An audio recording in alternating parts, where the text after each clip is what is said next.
unabashed, the most unpredictable, becomes a headline, the most volatile, outrageous behavior, unsubstantiated narratives, a battle of personalities. Welcome to Grand Tamasha, a co-production of the Carnegie Endowment for International Peace and the Hindustan Times. I'm your host, Milan. The Identity Project, The Unmaking of a Democracy, is a new book by the journalist Rahul Bhatia. Many of our listeners will recognize Rahul's byline in revered publications like The New Yorker, The Guardian, and The Caravan. He's written celebrated profiles of everyone from Arnab Goswami to cricket chief N. Srinivasan, and his reporting has taken on subjects from Baba Ramdev's business empire to the COVID-19 pandemic. His new book is based on 6 years of research and reportage from across India, where he set out on a quest to understand the ideological moorings of what we have come to call the New India. To talk more about his book and the state of democracy in India, I'm pleased to welcome Rahul Bhatia to the show for the very first time. Rahul, congrats on the book. Thank you very much, Milan. It's a real pleasure to talk to you, to see you again after being in contact for so long. As I said right at the top, this is a book based on many, many, many years of research, of field reportage, of interview, of observation, really about the history and the spread of Hindu nationalist ideas. And I would love for you to just tell us a bit about the book's origin story. When did you set out to write the book? And how much did the shape of the book evolve as you got deeper and deeper into your research? It was a very different book when I began.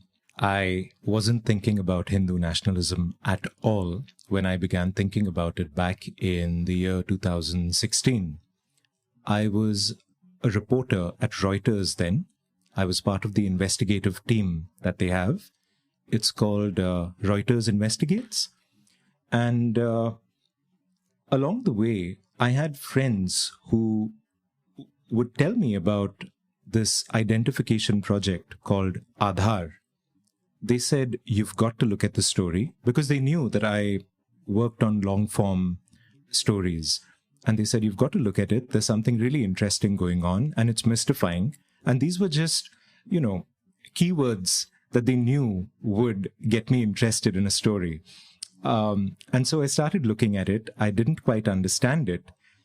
But at a certain point, when I spoke to people who had critiqued the system and heard from them and others that investigative agencies were looking into their affairs after they had critiqued Aadhaar, or they had received notices of some kind, in the case of some researchers, I said, this is not normal behavior. And I started looking into Aadhaar itself. That was back in 2017. By 2018, I was struck by the fact that I would never have enough time to work on what I wanted to do.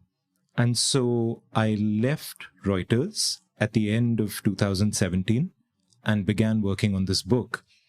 The first few years were essentially about interviewing people who were opposed to the project and people who had helped build this thing from scratch. And I tried to understand what exactly it was and why it was necessary. If I went by the official explanation that it was for welfare, that didn't quite help me understand why it was mandatory, why I needed it for my taxes, why it felt like so many people were not receiving services that they otherwise would if they didn't have an Aadhaar. And so the explanations never really felt like enough. Now, as I looked at these answers, I kept going into the architecture of the system.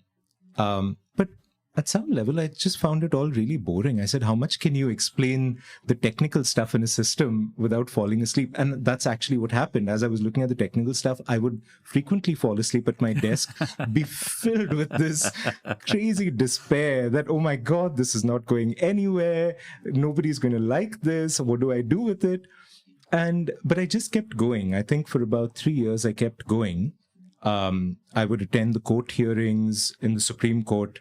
I did dozens of interviews with several characters who I'm ashamed to say are not in the book, but they are in the acknowledgements. And I kept doing that until one day in December 2019, I came across a story that said this identification project had a precursor, and it was designed by Tata Consultancy Services, and it had a different name.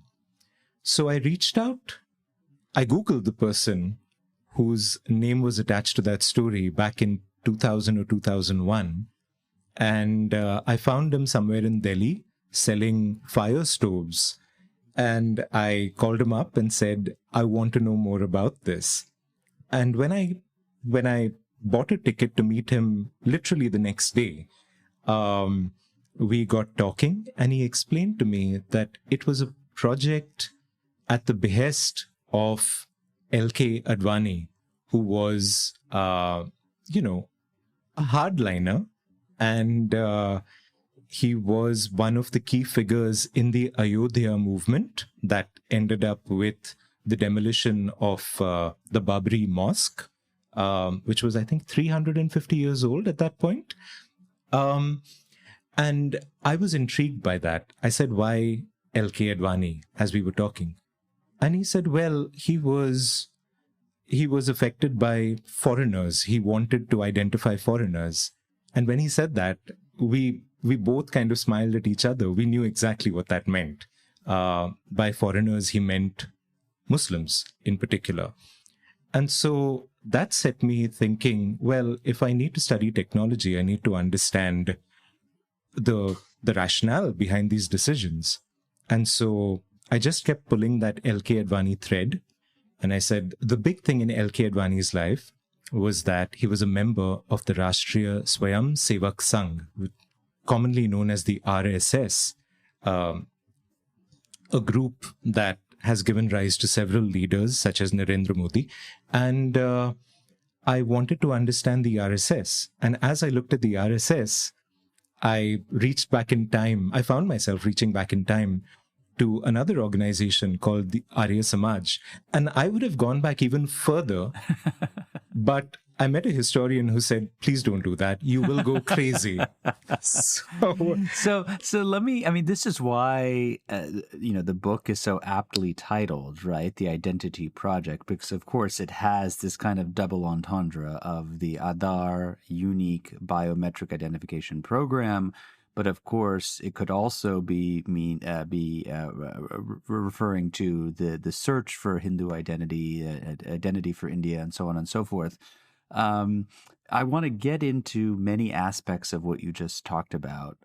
Let me start by putting us in 2019 and 2020, because there's a scene early on in the book where you are at Shaheen Bagh, which was, many of our listeners will know, the epicenter of the protests in 2019 and early 2020 before COVID. Protests against the passage of the Citizenship Amendment Act, the CAA, and the proposal for an all-India National Register of Citizens, something known as the NRC, which has not been implemented but is an idea that still hangs out there. Before we talk about the scene there, because I think that's a very evocative part of the book, just tell us a little bit about these policy initiatives, the CAA, the NRC. How do they fit into this larger search that you were on about, identity identification? Milan, when I began looking at it, I think this is one of the things I do as a reporter, is that I focus very intensely on what I'm working on, and I block out absolutely everything else. I find that it helps me focus completely on stories that I'm working on. And so back in 2019, as I went to Delhi and these protests were going on at Shaheen Bagh and other places, I didn't quite know, or really, I wasn't following it. I wasn't following the Citizenship Amendment Act protests, the talk of the NRC. It was just there on my, the periphery of my consciousness. But in January 2020, a few people that I had been interviewing for the book on Aadhaar, they said that they were going to be in Delhi. And I said, all right, I'll see you there. And we ended up at Ambedkar University, where I sat and listened to them at a protest meeting. There were lots of students over there who were protesting the CAA, the Citizenship Amendment Act, and the NRC, which I still didn't quite understand at that point. But that was when I started really paying attention to these laws and these ideas. And when I went back and looked at them, I realized their full import, it was very closely connected to what I was writing about, what I was researching. The CAA, several people seem to think it's a refugee law, and it perhaps could have been. But the Citizenship Amendment Act essentially says that persecuted minorities in other countries, South Asian countries bordering India, can essentially apply for citizenship in India. However, there's a restriction over here, which is you can be any other religion except Muslim. Now, why not Muslim? When you listen to statements by leaders in India, they see Muslims as a monolith. How can you be a persecuted Muslim? Because you're a Muslim man. And so the details over here are lost on them, or rather they choose to ignore them. And so the CAA itself is a problem, but it becomes a much bigger problem when you combine it with the National Register of Citizens. And the National Register of Citizens is essentially an accounting of who is an Indian. As you know, to get on that register, you've got to have your paperwork in order. And you've been following what it's been like in India. If a spelling on your documents is off a little bit, you are suddenly put on the D list, which is the doubtful list, and you're considered as somewhat less than a citizen at some point. If you're on that doubtful list, it's the CAA that acts as a little net below you. And so if you're Hindu or you're Catholic or you're Sikh, you've got the CAA to protect you. But if you're Muslim, the CAA does not protect you. And so I think people in Delhi, especially students and their teachers, picked it up immediately. They saw what a giant threat it would be. And so they began to protest. And I started following them. I went off to Shaheen Bagh, where a lot of other people were. And that's where it occurred to me that this was really elemental. This was all about their survival.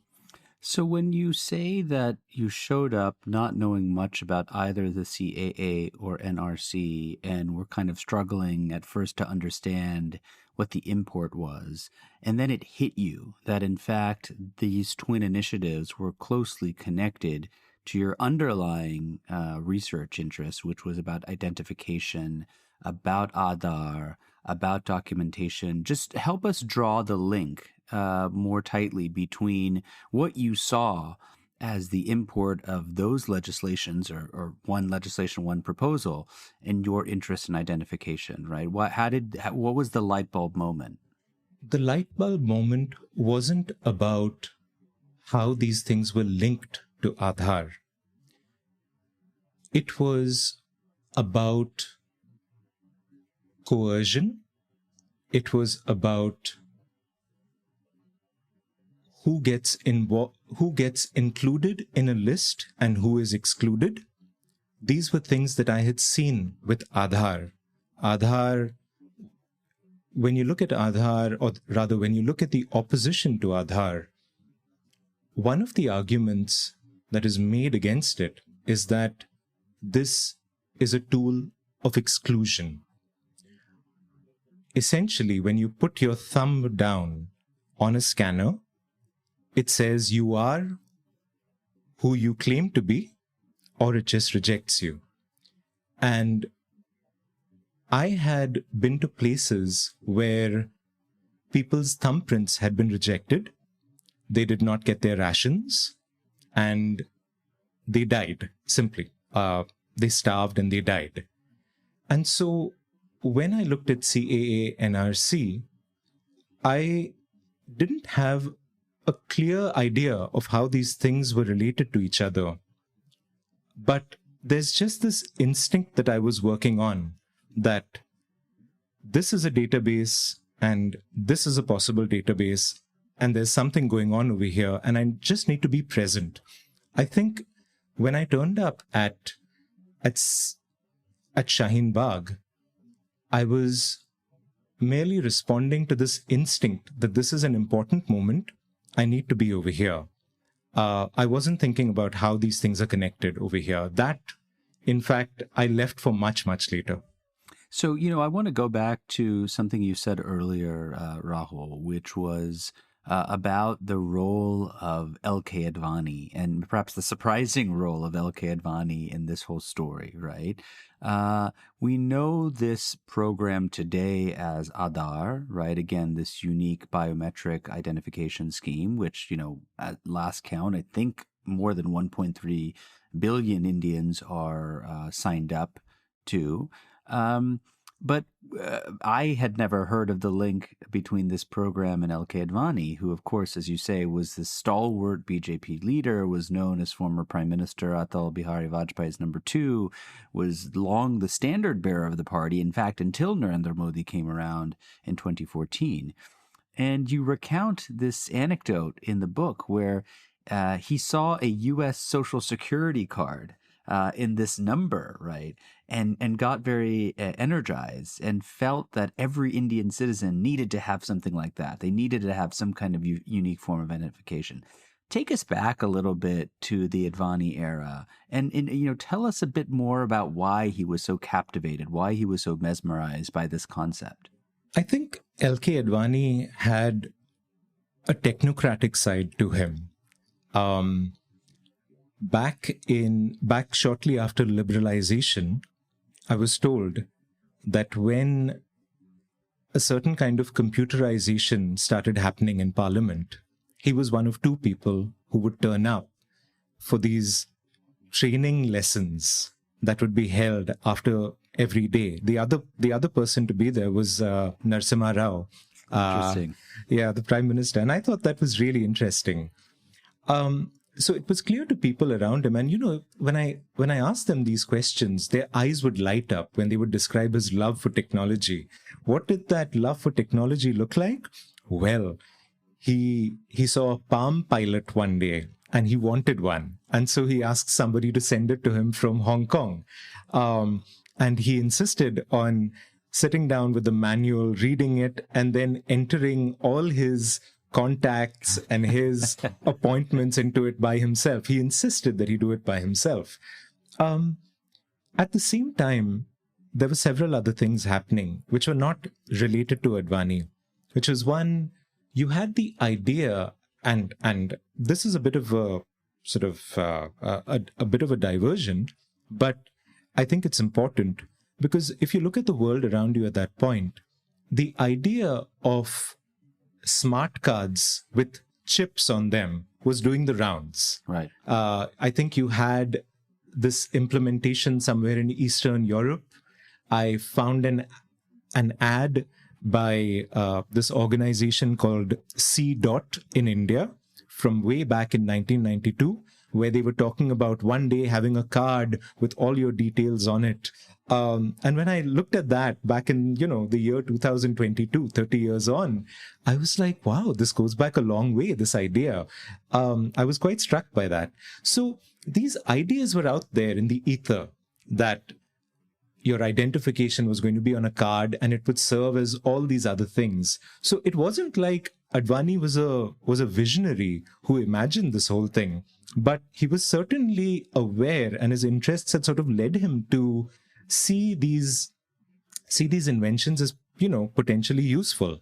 And so he was at the back of a car. I was told this. He was at the back of a car He was looking at this, his brother's in the United States, and his brother showed him an identification number, which was, the social security number. And Advani said, we should have something like this. Now, what exactly it was to be, he didn't know at that time. Right. He couldn't have known. Shortly after these interactions, you had Kargil, where you had people cross the border. So somebody from the intelligence services told me that Advani was extremely disappointed by India's response to the hijacking. And he really wanted to identify infiltrators.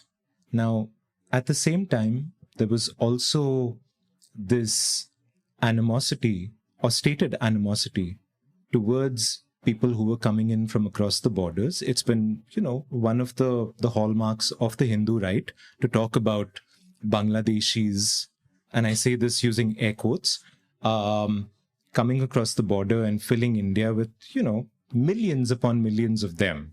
And so all of these things were sort of going through his mind. At the same time, you had Y2K. This was happening outside. And so you had companies that had all this enormous processing power. Now that Y2K was over, they were trying to figure out what the next big thing was. And some of them told me that they wanted to take part in the census, but they were told, no, there's an idea doing the rounds in government, which was an identification card. And why don't they get involved in that? And that's where I first saw Advani talking to these companies and telling them exactly what he had in mind. And you see them draw up the schematics of this plan. Now, in the book, I'm really careful not to come out and say this because I wasn't able to show a direct link between what Advani asked for in the year 2000 and then the start of the UID project, the Unique Identification Project, in the year 2009. But what I did do was talk to people who were involved in the process back in 2000. And I said, well, when you look at what was created back then, and you look at the Aadhaar project today, what's the difference between the two? And of all the people I spoke to, each and every one of them said, there is absolutely no difference. That was it. Are you curious about India's economy, politics, culture, and history, and hungry for rigorous analysis of its most pressing challenges? Tune in to Ideas of India, the podcast that's becoming the go-to source for smart thinking on Indian political economy. Hosted by Shruti Rajagopalan, Senior Research Fellow at the Mercatus Center at George Mason University. You can hear from top experts in economics, law, and social sciences such as Montek Singh Ahluwalia, Anne Kruger, Arvind Panagriya, and many others. Explore cutting-edge ideas shaping India's political economy from young academic scholars, and connect with a community of forward-thinking intellectuals. Ideas of India offers invaluable insights for anyone invested in India's progress. Subscribe now to Ideas of India and be part of the conversations driving India's future. New episodes are released every 2 weeks and are available on all major podcasting platforms. Transcripts of each conversation are also available at mercatus.org/Ideas of India. So, here's where we get to an interesting kind of political question, right? Or political economy question, which is that you have a change in government in 2004. The BJP is thrown out of office. You have 10 years of Congress Party government led by then Prime Minister Manmohan Singh. In 2009, when the government gets reelected, they appoint Nandan Nilekani, who was the former CEO of Infosys, as a kind of, bring him in as a lateral entrant, as it were, into government to help lead and execute this unique ID project. And so, I wonder how do you make sense of this, right? Because what we've just talked about is a kind of Hindu nationalist, conservative government, very concerned about national security, concerned about borders, concerned about quote unquote Bangladeshi infiltration. But then you actually have a Congress government, which has very different set of political beliefs, a different lineage altogether, which implements this. Just how do you think about that evolution or that trajectory? It's interesting when I do think about that, and I've been asked that question a lot by early readers of the book. I think it really comes down to how you think about how ideas travel and the form they take. Most people see the identification project as a firm idea. It's in a document that is so many pages long, and it is complete, it is kept on a shelf, and then 10 years later it is pulled out and it is used by somebody else for another purpose. But ideas are much bigger than that. You have international bodies coming into India, talking to people all over the place. They're talking to people in Andhra Pradesh. They're talking to people in Delhi, in Mumbai. You start to see technology evolve. When the idea of technology evolves, you start to see databases become more complex. You start to see storage become much cheaper. A lot of things that once felt really out there are now possible. Now, when we look at the NDA and then the UPA, which is the Congress, the BJP at one end, right, and then the Congress at the other end over here, we say, well, this idea was implemented by the Congress and the BJP has nothing to do with it. But that's not how ideas travel. Ideas take hold in various ministries in various ways. So let me give you a small example of what I mean. Shortly after this proposal was submitted to the government, I think way back in the first half of either 2000 or 2001, sometime in December of 2000 or 2001, you see a paper by the former World Bank economist, Dr. Arvind Virmani, talking about smart cards. There's a little mention of it, of how smart cards can be used for food and a bunch of other purposes. And that's what I see. When I went and did my research, that's what I saw. And then there was no further news about that idea until 2006 or 2007. When you saw the smart card idea return, along with this idea of it being used as identification, unique identification. And by that time, you had the UPA governing India. This technology, the idea behind it, at one level, it was seen by one group of people as a way of identifying people for one particular reason, and it was seen by another set of people as identifying beneficiaries of welfare. I think it's always been really effective when it comes to identifying people. Some would contest that, but that's what I think. It's largely pretty great at what it does, at what it's supposed to do.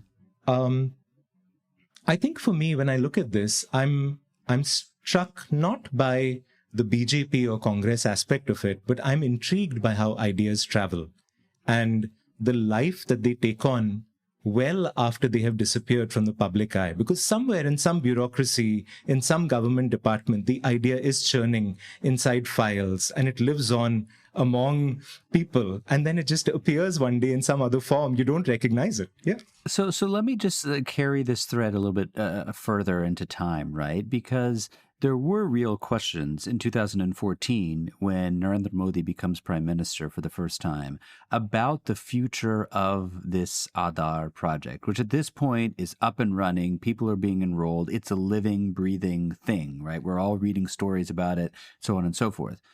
There were many people inside the BJP, close to the prime minister, who were lobbying him to kill the scheme.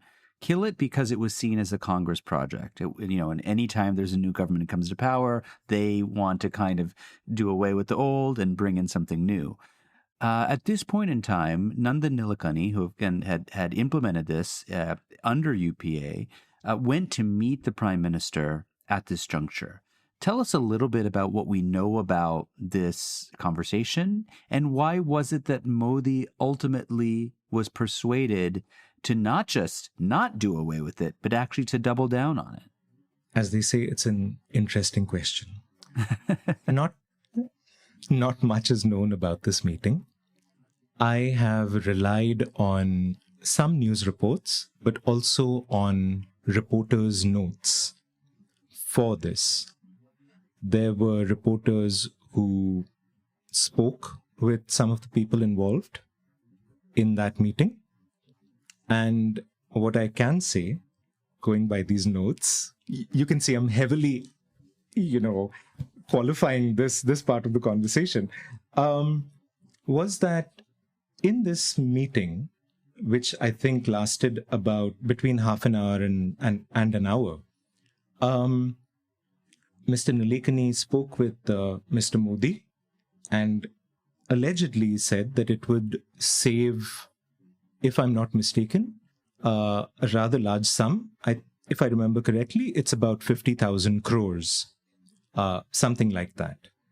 I'm not sure what else was said in that meeting. Just to clarify, because of the efficiency gains when you provide welfare linked to unique ID in terms of reducing leakage, ghost beneficiaries, things of that nature. Exactly that. So apparently that's what was said. It was a large number in a simple message. In fact, that particular meeting is something that I've thought about quite a lot, because after that, everything changed. Let me take you back a little bit. Before that meeting, shortly before Narendra Modi became Prime Minister, he said that if he came to power, he would scrap Aadhaar, that it was a security threat, that people had not been able to answer his questions about security vulnerabilities. And I think he really tapped into some of the fears that people had about Aadhaar and security around Aadhaar. And of course, this was Narendra Modi as a BJP chief minister, as opposed to Narendra Modi as prime minister. Yes. And I'd like to add this over here. There was really, I decided not to put it in the book, but oh my goodness, this book is essentially maybe a quarter of all the material I found. But this wasn't just Narendra Modi saying this. There were actual moves at the back end where anti-Aadhaar activists were wondering whether to partner with the RSS to take a closer look at Aadhaar. You had a now Minister of Parliament fly out an activist from Bangalore to go address the BJP, a meeting with the BJP, where he told them what was wrong with Aadhaar. The reason I know this is because the activist is really annoyed that his ticket was not reimbursed by the Minister of Parliament. So I caught him at a weak moment, and he told me about this. But when the activists thought about it, they decided that no, this was not something that they wanted to do. They did not want to partner with the RSS to oppose the UIDAI and Aadhaar. So, there were these multiple events, concurrent events that were taking place, some of which we know, many of which we really still don't know about. There was a large movement. But after this meeting took place, it seemed like Aadhaar was everywhere. It was in schools, it was in hospitals, it was in insurance, it was in banking, and now it's everywhere. But, it's everywhere, but yet, Rahul, during this time, you were pitching editors stories to write about Aadhaar, and you had great difficulty getting them to bite on anything. So why was it that this was ubiquitous? It was linked to bank accounts, welfare, mobile phones, real estate transactions, you name it. but no editor wanted to assign a story about it. So in my case in particular, I've always had extremely supportive editors. Now, in my particular case, I think it was more because editors, especially editors who've been around for a long time, have a really good idea of how a story might turn out. And when a reporter is not sure about what they're going to find. So some stories can be expeditionary, if you know what I mean. There's a reporter who just has a feeling, who just wants to understand where this is going to go, but they're not really clear. There's no story in place just then. And editors who don't quite know technology may look at that reporter and say, well, they did in my case, and they said, well, there's nothing there. How do I explain to an editor that I walk around with this feeling all day long that something is inherently wrong in the way I'm being made to go about get an Aadhaar, the coercion involved, the calls from government? How do you quantify all of that, and how do you frame it as a story? So that's one part of it. That's as far as I'm concerned. The other part of it is, was it really difficult for editors to commission these stories? When I talk to reporters at the other papers who were covering Aadhaar and who were covering technology at that point in time, they all told me about editorial interference at papers that they were working at. They said that we would do a story and then there would be pressure put on us, pressure that they did not see in other stories that they were reporting. But this was very specific to Aadhaar, where they would be told to find more evidence, to find more proof, to get one more voice in the story, and then get a reaction and another reaction. And they were mystified by it. And this is not just one or two reporters. I've spoken to about 6 or 7 people who told me about this. And you wondered what was going on. And Milan, that's a whole other story about the way the press works, the way relationships in papers work. That's the sequel to this podcast that we're going to have with you. We should. But Rahul, let me just kind of play devil's advocate for a second, right? Because there's a point in the book where you say, look, the line was always that Aadhaar was supposed to be voluntary. Even the Supreme Court of India, no lesser an authority than that, has stepped in to say the same. Your own personal experience tells a very different story.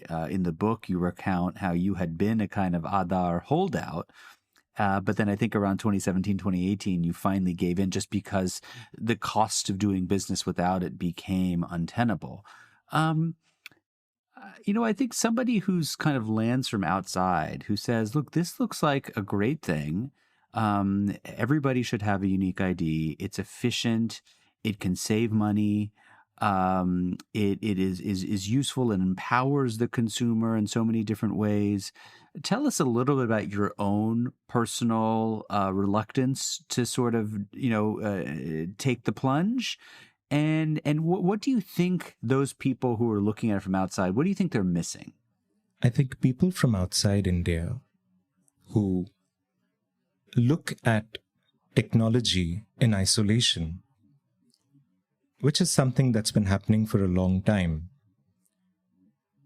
they tend to miss the subtleties of power and how it is exercised in countries such as ours.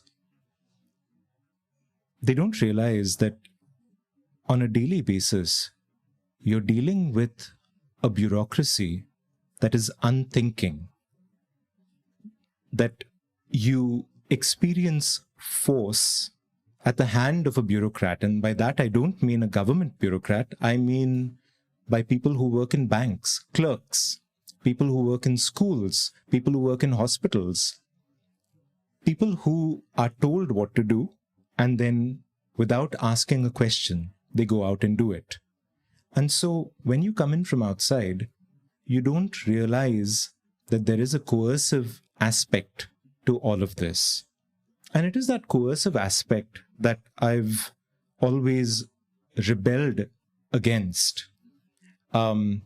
I'll do one better. I won't just tell you about my opposition to it. I'll tell you about how it affected me. At a school that my children were at, we received a notice one day saying, we need an Aadhaar number for your children. My children were not teenagers then. And I believe that they should have a say in whether they get numbered or not, whether they put their thumbprint down or not for this thing. This isn't a normal identification. Their thumbprint is their password. Their retinas are their password. And so I've got to take all of this much more seriously than the authorities seem to be doing right now. So I've got to leave it to them. Here's what happened. I ignored the first mail. I got a reminder again, and then again, and again, and again. And at a certain point, my wife and I looked at each other and we said, this is getting a little scary because nothing is really said. The threat is implied. It is implicit in this mail. Please give us that number or something will happen. Nobody comes out and says these things, but it's there. It's there in a notice from school. It's there at the bottom of a form for your income tax. You cannot hit send. You cannot file your taxes because you haven't entered an Aadhaar number in that little field at the bottom. So these things tend to add up. Along the way, of course, there were also banks that would freeze your accounts if they didn't have an Aadhaar number. There were phone calls coming in, automated calls coming in from your phone company saying, give us your Aadhaar number before this date, and then before the next deadline, and then before the next deadline. It was everywhere. And so it was all of this. I wondered, why the hurry? Why the haste? Why the force in all of this? When you live over here, you think, might as well just do it. Who needs the pain? And which is what a lot of people did. And so when supporters of digital public infrastructure take these slides outside India that show this hockey stick growth, extreme growth, people look at these charts. I don't know what people look at them like, but, I imagine in my head there are foreigners who don't know better looking at these charts and going, wow, that's incredible growth. What an incredible system. But what they're not seeing is the force, the coercion behind all of this. And when you talk to people, it's not like people said, yeah, it's a great idea, let's go for it, because ultimately it's just one more identification system. It was more like they were made to go out and do this because they knew if not this, then or else, So that's what it was like. I think we really need to have a conversation about power and the way relationships work in this country and about the choices that people actually have. It seems to me like you really don't have choices. You don't have options if you don't want to get your face scanned or you don't want to put your thumb down somewhere, because this is not just one bureaucracy. This is a republic of petty bureaucracies all over the place. And in order to live daily life, all you're trying to do is make your life easier. And if it means that you've got to put your thumb down, that is coercion to me.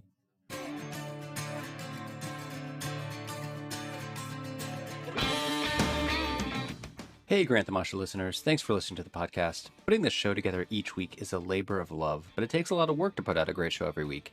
If you'd like to support the work we do at Grand Tamasha, please visit ceip.org/donate. Don't forget to subscribe to us on Apple Podcasts, Google Podcasts, Spotify, or on your favorite podcasting platform, so you'll be the first to know when a new episode rolls out. So Rahul, let me just kind of push you on this a little bit because, I was just thinking of my most recent trip to India, where unthinkingly I show up at the airport, going through immigration, show them my passport. I have to put my thumbprint on that scanner, which never seems to work the first time. So I'm pressing, and God knows where that information is now.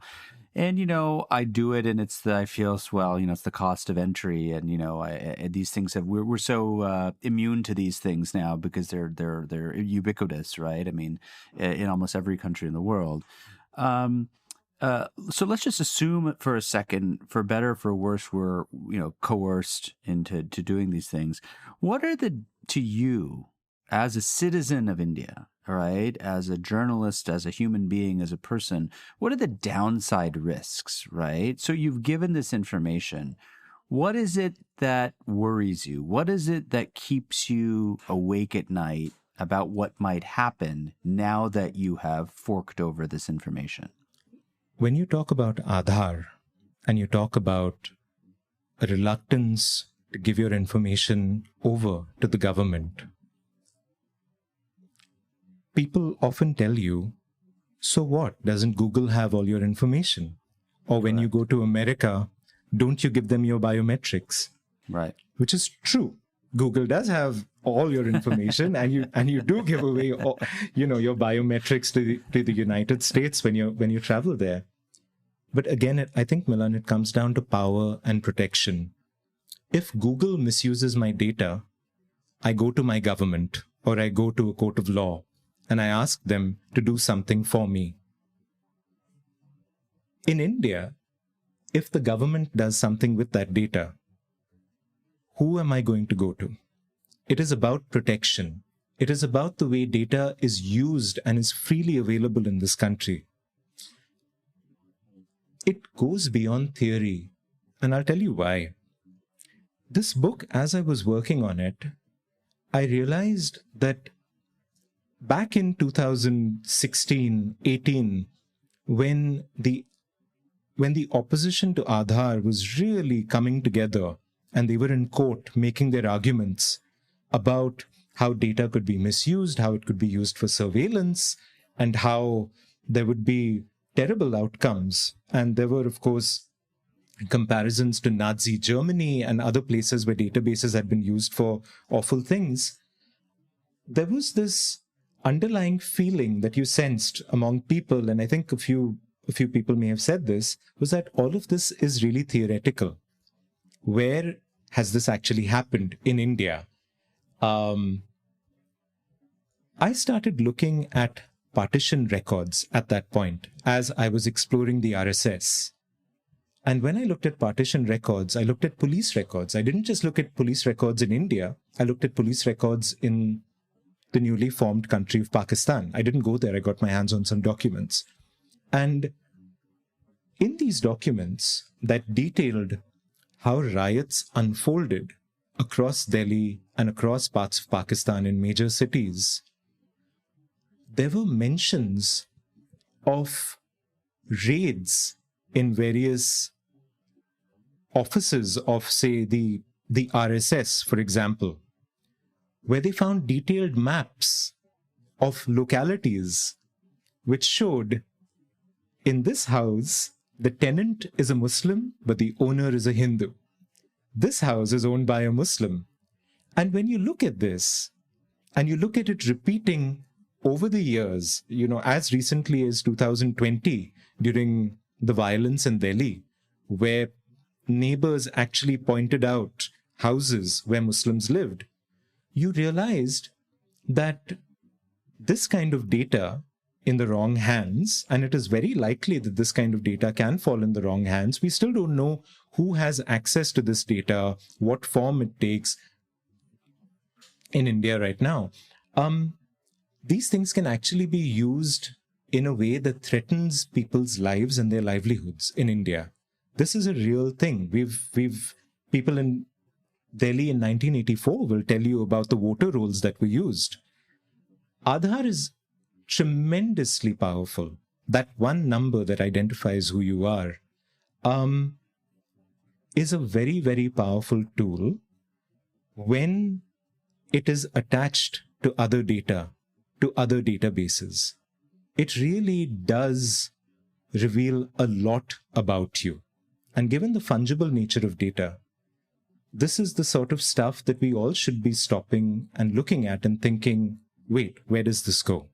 And I'm afraid right now we're not really thinking about these things. We've said Aadhaar is a great tool.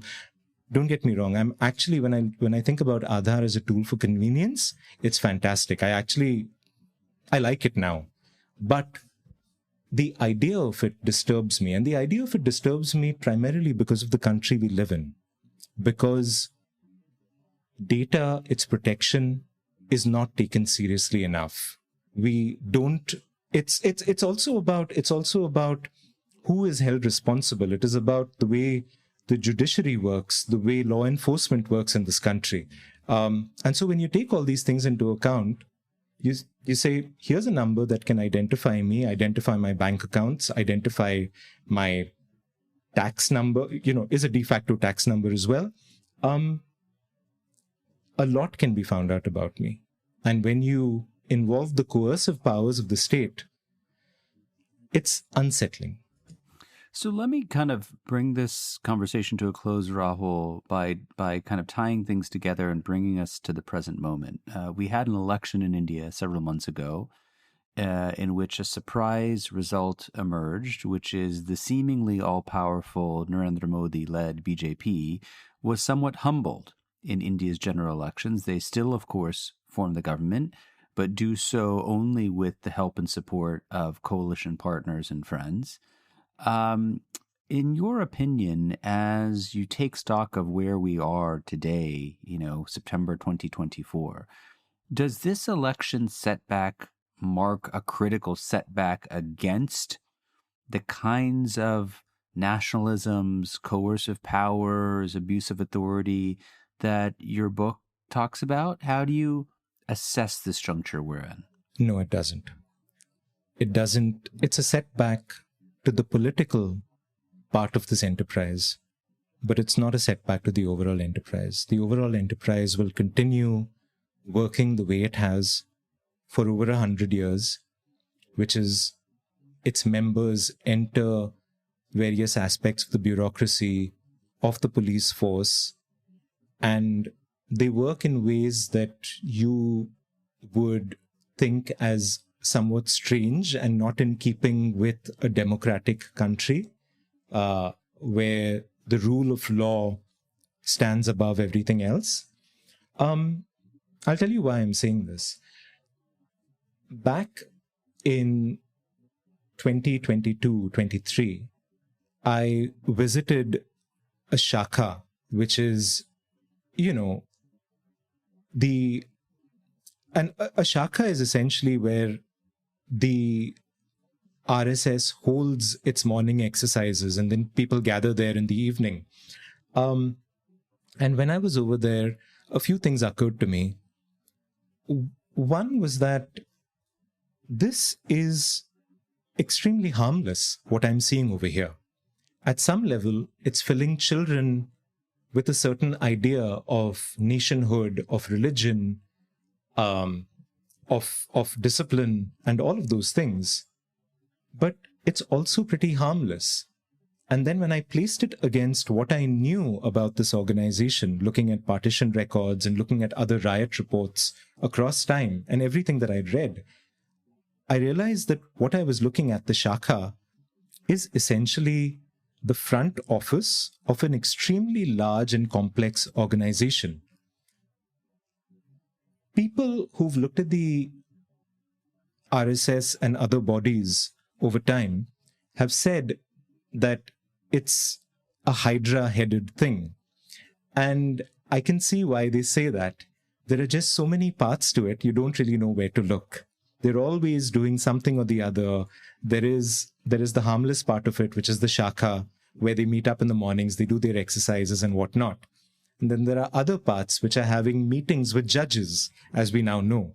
And so when you look at all of these things, I see the BJP, which is the political arm of the RSS, as being, I don't know, the metaphor that I reached for instinctively was, it's a division in a conglomerate, really. And the BJP is a division that has just had a bad quarter. it doesn't mean it's the end of the conglomerate. The conglomerate is going to rally behind the BJP. It's going to allocate resources to it at some point. It's going to strengthen the BJP again. The problem is not the BJP. It's something larger. It's societal. And it's something that we really, really need to confront because it operates in an environment of insecurity, of need. It exists as a service where people have no other options. I'll give you a small example, and I know I'm sort of stretching this a little bit, but when you have migrant workers who need to go work on a construction site, they tend to leave their children at a shakha and they go off to work. And it occurred to me that what if there were daycare centers where they could leave their children? What if there were community centers that were independent, that were not spiritually or religious minded, that were, secular in nature? What if those kind of spaces existed? And so these things aren't really going away because we aren't looking at root causes. We're seeing politics as an end in itself. But I hope, and I think the solution lies elsewhere. My guest on the show this week is Rahul Bhatia. He's an award-winning writer and journalist based in Mumbai. His work has been published in The New Yorker, Guardian Long Reads, and other venerable publications. He is the author of the brand new book, The Identity Project, The Unmaking of a Democracy. James Crabtree, the former Mumbai bureau chief of the Financial Times, calls it the most important book on India for many years. Rahul, I know this was a labor of love. It took many years to complete. Congratulations on finishing it and saying it out to the world. And thank you, above all, for taking the time for us. Thank you for having me here, Milan. It was a pleasure. Grand Tamasha is a co-production of the Carnegie Endowment for International Peace and the Hindustan Times.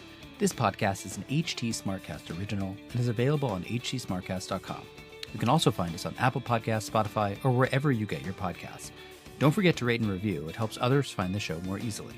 For more information about the show, to support the work we do on Grand Tamasha, and to find the writing we mentioned on this week's episode, visit our website, grandtamasha.com. Tim Martin is our audio engineer. Mira Verghese is our executive producer. Additional assistance is provided by Annabelle Richter. Thanks for listening, and see you next week. This was a Hindustan Times production brought to you by HT Smartcast. HT Smartcast.